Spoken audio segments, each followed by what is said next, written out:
Wala, may udto. So, trending man ni siya si doktor.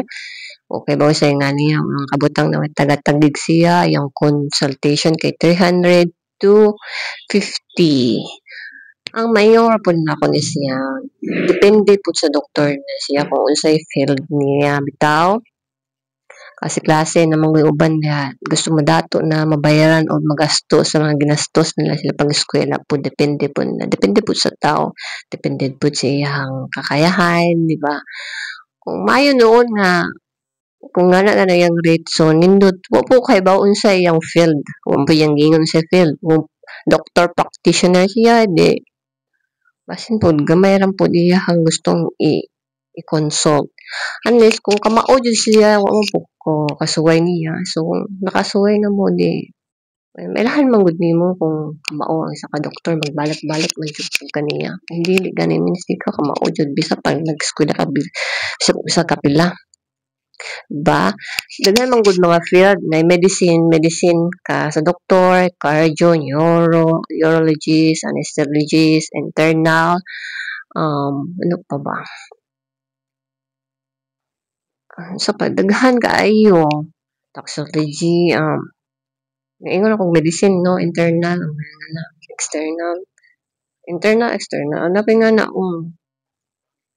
di ba nangaut ko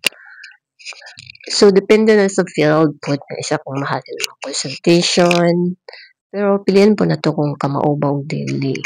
dali raman po na may kuan kay magbalik-balik man kung dili gani kamao di yung balik niya so maayo no na di ba so salamat pa na naipingan na di ba pero na po ko kailangan doktor jud siya daghan na siya giskulahan mga mahalon ganang eskwelahan pero iyang consultation kay 400 naman siguro ron or 500 sa una 300 pa man ba't lang karon kamao jud to siya nga doktor may ubang doktor da kamao doktor kwak manang magamping gyapon mo pilian ninyo kung kinsa kamao dili kung kamao po siya di maayo di ba so mara ko daghan kayo klase nga field so di po ta masisi kung gusto nila nga mabayaran tong ilang nagastos sa una kanang ilang gastos sa pag-eskwela nagamang gud pero uban nga daghang eskwelahan pero di mo kamao gyapon